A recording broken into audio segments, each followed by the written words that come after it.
নমস্কার, দেখছেন কলকাতা টিভি। সঙ্গে রয়েছে আমি তসমিনা। শুরু করছি গুড মর্নিং কলকাতা। তসমিনার সাথে রয়েছি আমি অনন্যা। ভোটের আবহে ফের শিরোনামে সন্দেশখালী। ভাইরাল ভিডিও প্রকাশ্যে আসতেই মহিলাদের ইউটার্ন। ধর্ষণের অভিযোগ প্রত্যাহারের হিড়িক। আর এরই মধ্যে সন্দেশখালীর প্রশ্নে মেজাজ হারাচ্ছেন শুভেন্দু। কিন্তু কেন? পরপর ভাইরাল ভিডিওয়ে কি অস্বস্তিতে বিজেপি? ফ্রন্ট ফুটে তৃণমূল।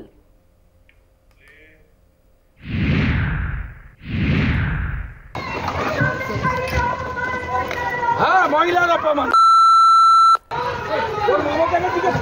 তোর মমতাকে হারিয়েছে, তোদের হারাবো। সন্দেশখালীর নামে কেন মেজাজ হারাচ্ছেন বিরোধী দলনেতা শুভেন্দু অধিকারী? ভাইরাল ভিডিও প্রকাশ্যে আসতেই কি বেকায়দায় পড়েছে বিজেপি? ভিডিওয় সরাসরি আঙুল উঠেছে শুভেন্দুর দিকে, যেখানে বিজেপির মণ্ডল সভাপতির দাবি সন্দেশখালীর ধর্ষণের ঘটনা সাজানো। বুঝতে পারছো দাদা কি লেভেলের কাজ করেছে? রেপ হয় নাই, তাকে রেপে কনভার্ট করিয়ে দিয়েছে। চিন্তা করো, ধরো আজকে তোমার বাড়ির মিসেসকে আমার বাড়ির মিসেসকে করাতে পারতো, আমরা বড় হয়ে করাতে পারবো না। দাদা সেখানে বাইরের লোক হয়ে তাদেরকে দিয়ে এটা করিয়েছে, মানে আমাদের লোক না, সব টিএমসির লোক, টিএমসির লোক তাদের করিয়েছেন। হ্যাঁ। ভাইরাল ভিডিও প্রকাশ্যে আসতেই সন্দেশখালীর প্রতিবাদী মহিলারা একের পর এক অভিযোগ প্রত্যাহার করে নিতে চাইছেন। সাদা কাগজে অভিযোগ লেখানোর দাবি করছেন তারা। টেবিলের উপরে বসে বলতেছে যে ঠিক আছে, ওরা সব বসেছিল আর কি, তা ওরা বলছে যে সই করিয়ে দাও। তা আমি সই করে দিয়ে চলে এসেছি, বলে এইবার তুমি যাও। আমি চলে এসেছি, এবারে ওরা যে কি করেছে তাও তো আমি জানি না। অভিযোগ ছিল আমাদের রান্নাঘরের, এই অভিযোগ ছিল, কিন্তু পরে করে জানতে পারলাম যে উনি 4-5 জনের নামে কেস করেছে, যে আমাদের মধ্যরাতে এসে রেপ করতো বা আমাদের গালিগালাজ দিত, আমাদের রাত্রে পাঠিয়ে বসে তুলে নিয়ে যেত। এটা জানতে পারলাম। সেটা আমাদের মধ্যে কোনো কিছুই হয়নি বা আমাদের তো ঘটেইনি, সেটা মিথ্যে অভিযোগ করে এটা আমাদের সাজানো হয়েছে। এই আবহেই সন্দেশখালীর প্রশ্নে মেজাজ হারাচ্ছেন শুভেন্দু অধিকারী, জানিয়েই আক্রমণের ঝাঁঝ বাড়াচ্ছে তৃণমূল কংগ্রেস। হ্যাঁ, মহিলার অপমান। তোর মমতাকে হারিয়েছে, তোদের হারাবো। আর এই পুলিশের জন্য এসব জিনিস হচ্ছে। এই পুলিশ সাফ করবে জনগণ, জঙ্গল মহলের জনগণ সাফ করবে, এদের গেড়ু তুলবে পিসি ভাইকে। তাদের উপরে শারীরিক নির্যাতন করা হয়েছে, ধর্ষণ করা হয়েছে, এটা তারা জানতেন না। এবং এই যে 500, 1000 টাকা, 2000 টাকা বেঁধে মহিলাদের ইজ্জত সম্মানকে যেভাবে ধার্য করে দিলেন একটা রেট ভারতীয় জনতা পার্টি, এগুলো কিন্তু পরপর মহিলারা বুঝছে। এক ভাইরাল ভিডিওর দরজা শেষ হতে না হতেই প্রকাশ্যে এসেছে আরো একটি ভাইরাল ভিডিও, যেখানে রেখা পাত্র, পিয়ালি দাস, পাপিয়া দাসরা প্রশ্ন তুলছেন রাষ্ট্রপতির সঙ্গে সন্দেশখালীর নির্যাতিতা হিসেবে দেখা করেছেন তারা কারা। আমরা নির্যাতিতা মায়েরা যদি সন্দেশখালীতেই পড়ে আছি, তাহলে আমাদের মুখ নিয়ে কারা গিয়েছে এটা তো আমাদের জানার প্রয়োজন আছে। কলকাতা টিভি।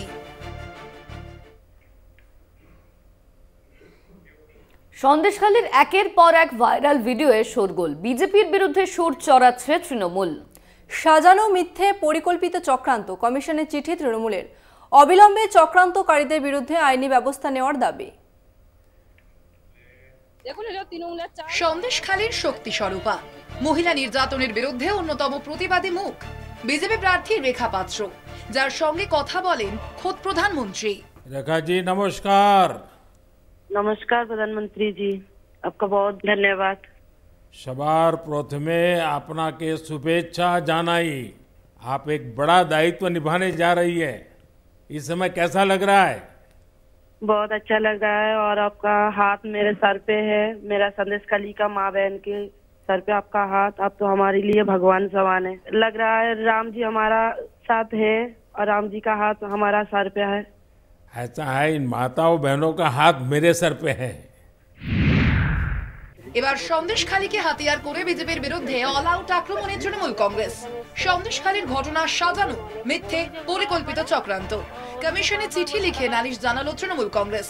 চিঠিতে কার কার নাম, অভিযোগপত্রে কার কার নাম রয়েছে? শুভেন্দু অধিকারী বিরোধী দলনেতা, গঙ্গাধর কয়াল বিজেপির মণ্ডল সভাপতি সন্দেশখালী 2, শান্তি দলুই বিজেপির মণ্ডল সভাপতি সন্দেশখালী 1, আরো অনেক চক্রান্তকারীদের নাম। কমিশনকে লেখা চিঠিতে কি কি দাবি করেছে তৃণমূল? কমিশনকে চিঠি তৃণমূলের শুভেন্দুর বিরুদ্ধে আইনি পদক্ষেপ করার দাবি, গঙ্গাধর কয়াল ও শান্তি দলুইকে আটক করে জিজ্ঞাসাবাদের দাবি, বাংলায় প্রচারে এসে মোদীকে ক্ষমা চাইতে হবে, বিজেপিকে সন্দেশখালী নিয়ে মিথ্যে প্রচার বন্ধ করতে হবে। সর্বভারতীয় তৃণমূল কংগ্রেস আজকে নির্বাচন কমিশনকে চিঠি দিয়েছে। ভারতীয় জনতা পার্টির শুভেন্দু অধিকারী, গঙ্গাধর কয়াল আর শান্তি দুলয় আর অন্যরা যারা সন্দেশখালীতে মিথ্যে প্রচার করেছেন, নারীর বিরুদ্ধে অন্যায় করেছেন, অপরাধ করেছেন, এই বিষয় নিয়ে আমরা চিঠি দিয়েছি। নির্বাচন কমিশনকে আমরা অনুরোধ করেছি যে অবিলম্বে হস্তক্ষেপ করতে। গত কয়েকদিনে পরপর সন্দেশখালীর ভিডিও ভাইরাল প্রকাশ্যে আসতেই রাজনৈতিক মহলে তোলপাড়। সন্দেশখালীর মহিলাদের দাবি সাদা কাগজে সই করিয়ে অভিযোগ সাজানো হয়েছে। একটি ভিডিওয়ে রেখা পাত্র, পাপিয়া দাসরা প্রশ্ন তুলেছেন, প্রতিবাদী হিসেবে রাষ্ট্রপতির কাছে কারা গিয়েছিলেন? সন্দেশখালীর কিছু নির্যাতিতা মহিলাকে নিয়ে যাওয়া হয়েছে, তাহলে আমরা কারা? এই পরিস্থিতিতে সন্দেশখালী প্রশ্নে মেজাজ হারান বিরোধী দলনেতা। তোর মমতাকে হারিয়েছে, তোদের হারাবো। এখন তৃণমূল সন্দেশখালীর পাপ ঢাকার জন্য অনেক কিছু করবে, নতুন কিছু নয়, আরো অনেক কিছু দেখবেন। ভাইরাল ভিডিওর বিতর্কের মধ্যেই বৃহস্পতিবার মনোনয়ন জমা দেন বসিরহাটের বিজেপি প্রার্থী রেখা পাত্র। কলকাতা টিভি।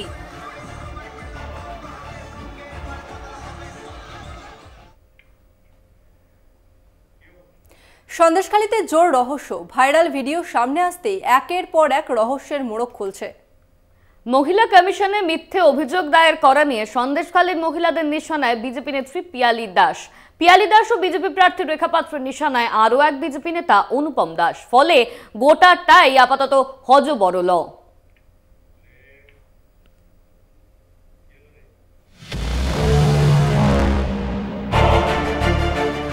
সন্দেশখালীতে রহস্য জমজমাট, ভাইরাল ভিডিওয়ে তোলপাড়, চিত্রনাট্যে একের পর এক চরিত্র। সন্দেশখালীতে গঙ্গাধর কয়ালের ভাইরাল ভিডিও সামনে আসতেই তোলপাড়। উঠে আসছে একের পর এক নতুন নতুন নাম, পিয়ালি দাস, নিয়তি মাইতি, অনুপ দাস। সন্দেশখালীর মহিলাদের অভিযোগ, সাদা কাগজে অভিযোগ লিখিয়ে নেওয়ার নেপথ্যে পিয়ালি দাস। মহিলা কমিশন এসেছিল থানায় না, ওই দিন অনেক বৌজিকে ওই পিয়ালি ডেকে নিয়ে এসেছিল। ধর্ষণ টর্ষণ আমরা ওসব কিছু করিনি, আমরা ওসব তালে নেই, আমরা গরিব মানুষ, আমরা খেটে খাই, আমরা ওসব যাই থাকিনি। এমপি আমাদেরকে এইভাবে করে ফাঁসিয়ে দিয়েছে, সাদা কাগজে সই করিয়ে নিয়ে। সেদিন এসেছিল যে কার কার অভিযোগ আছে বলতে হবে।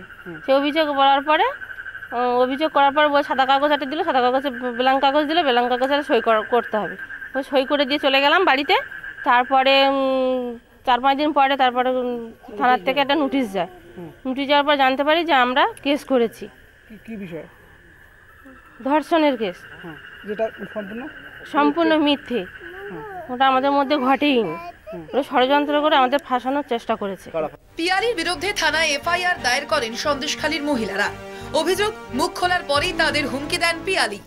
পিয়ালি কি করে বলতে, তখন এমনি আন্দোলন করেছিল, এখন দেখতে পাচ্ছি বিজেপি করে।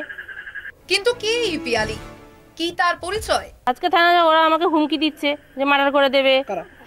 এমপি পিয়ালি দাস, যে আমরা কেসটা উইড্রল করে নিচ্ছি, তাই আমাদের হুমকি দিচ্ছে যে মার্ডার করে দেবে, আমাদের 2 লক্ষ টাকার কেস দেবে।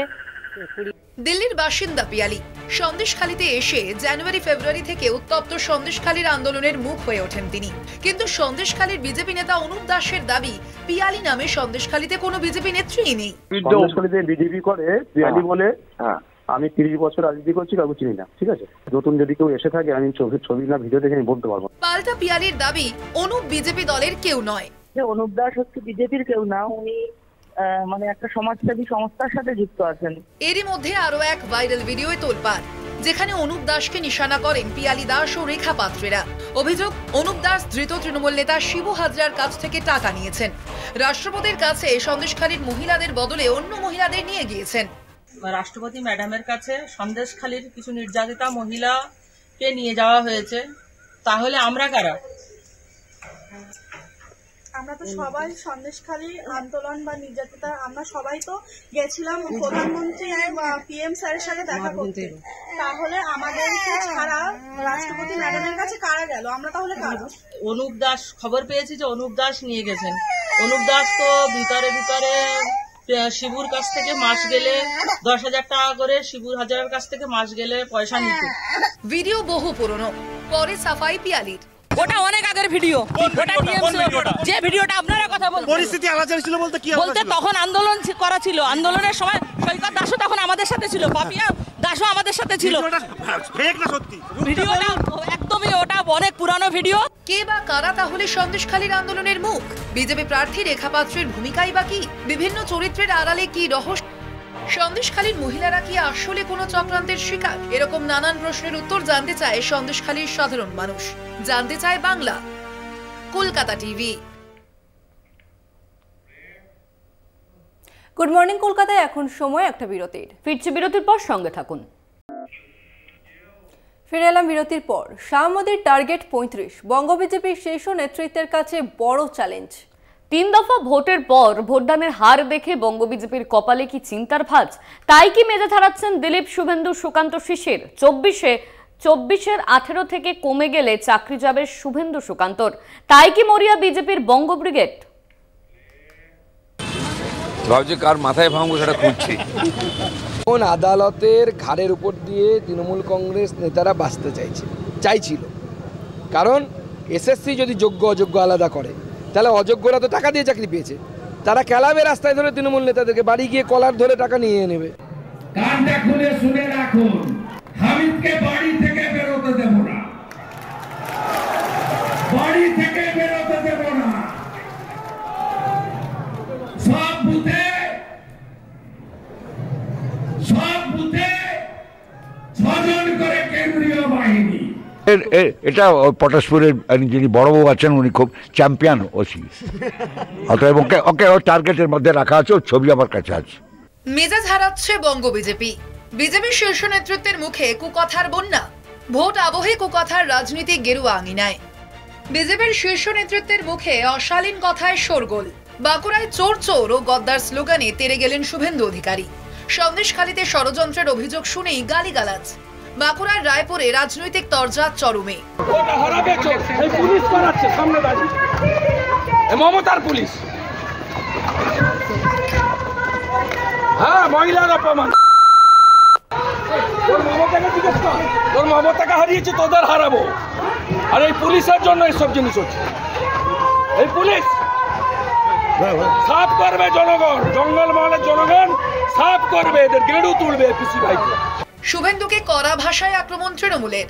শুভেন্দু অধিকারী তিনি নোংরা ভাষায় মহিলাটিকে গালাগাল দিলে আমরা স্তম্ভিত। শব্দটা উচ্চারণ করছি, আমার ঘৃণা হচ্ছে করতে, তবুও করছি। ভাবুন আপনি, কারণ আমি একজন নারী জাতির প্রতিনিধি, আমি নিজে একজন নারী, আমার নেত্রী তিনিও একজন নারী। আর এই বাংলাতে কিন্তু নারীদেরকে মা দুর্গা, মা লক্ষ্মী রূপে পুজো হয়।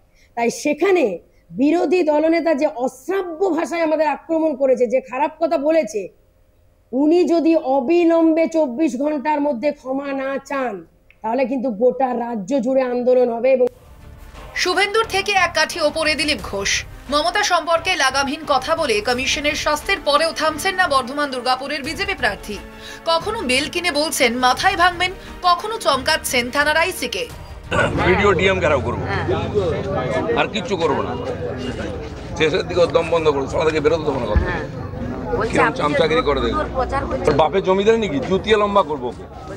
আইসি হচ্ছে সালা, কাপড় খুলে দেবো চোর রাস্তায় নিয়ে। এরপরে দিলীপ ঘোষ 5 বছর থাকবে, ঘর থেকে বেরোতে দেবো না ওকে। ওকে টার্গেট করবো আমি আগে, ওকে বলে দেবেন রাস্তায় না বেরোই। শুভেন্দু দিলীপই শুধু নন, বেলাগাম সুকান্ত মজুমদারও। চাকরি চুরি প্রসঙ্গ উঠতেই মুখে 3 অক্ষর বিজেপি রাজ্য সভাপতির। পাল্টা নিশানা তৃণমূল কংগ্রেসের। ওদের তো রুচিবোধটা ওই রকমই। ওরা যখন দেখছে মানুষের সমর্থন নেই, তখন এই ধরনের যে সমস্ত কথা বলা উচিত না সেই কথা তারা বলতে শুরু করেছেন। উনি একজন অধ্যাপক মানুষ, ওনার কাছে আমরা অন্ততপক্ষে ভালো ভাষা আশা করেছিলাম। ওদের শুভেন্দু অধিকারী মাথায় ভাঙবে সে তো বোঝাই যাচ্ছে। মোদি শাহের বঙ্গে টার্গেট 35 আসন পূরণ করতে পারবে তো বঙ্গ বিজেপি? চ্যালেঞ্জ বড়, টার্গেটও না পারলে ব্যথা। তাই কি মেজাজ হারাচ্ছেন বিজেপির শীর্ষ নেতৃত্ব? কলকাতা টিভি।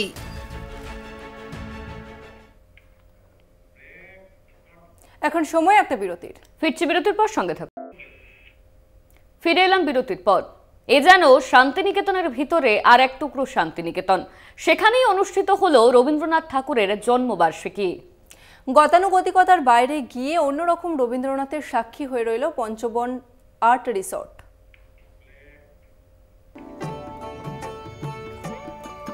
বসন্ত উৎসব, পৌষ মেলার মতো রবীন্দ্রনাথের জন্মবার্ষিকীতেও বন্ধ বিশ্বভারতীর দুয়ার। এবারের 25শে বৈশাখটা একটু অন্যরকম করে কাটালেন বোলপুরের পঞ্চবন আর্ট রিসর্টের সদস্যরা। এ যেন খানিকটা দুধের স্বাদ ঘোলে মেটানোর মতোই। রবীন্দ্রনাথের গান, নাটক, নাচ সব মিলিয়ে গঙ্গাজলে গঙ্গা পুজো করলেন পঞ্চবটির সদস্যরা। এখানে একদিকে যেমন শিল্পীরা ছবি এঁকেছেন, রবীন্দ্রসঙ্গীত গেয়েছেন, অনেকে কবিতা পাঠ হয়েছে এবং বাঁশি ছিল, আর তারপরে ছিল আমাদের পরপর 4টি নাটক। রবীন্দ্র স্মরণে উপস্থিত ছিলেন সাংবাদিক ধ্রুবজ্যোতি নন্দী, সমাজসেবী বশিরুল ইসলাম সহ আরও অনেকে। বাংলার বিভিন্ন জেলার 4টি নাটকের দল নাটক পরিবেশন করল। বিশ্বভারতীর কলা ভবনে ছাত্ররা ছবি আঁকলেন এদিন। বাংলার নাটক তার শুরু থেকেই একটা প্রতিবাদের হাতিয়ার ছিল। প্রতিবাদের ভাষা চলে এসেছে অতি সাম্প্রতিক সময় পর্যন্ত। আমরা বহু প্রতিবাদী নাটক মঞ্চে দেখেছি। আমার ভালো লাগলো দেখে, 2টি নাটক আমরা এই পর্যন্ত দেখেছি, 2টি নাটকই সে প্রতিবাদের ভাষা। কলা ভবন থেকে কিছু ছাত্র এসছে, তারা এখানে ছবি আঁকছে, মানে সবটা মিলে একটা আমাদের একটা আলাদা আনন্দ, একটা পরিবেশ, একটা যেন একটা পরিবারের মতো মনে হচ্ছিল। সবাই এত মানে ইন্টিমেট ভাবে থেকেছি এবং খুব ভালো লাগছে সেই অনুভূতিটাকে।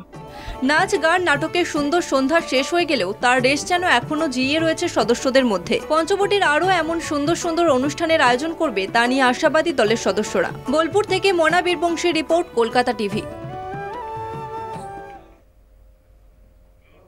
গুড মর্নিং কলকাতা আজকের মতো এ পর্যন্তই। দেখতে থাকুন কলকাতা টিভি, রাত দিন 7 দিন।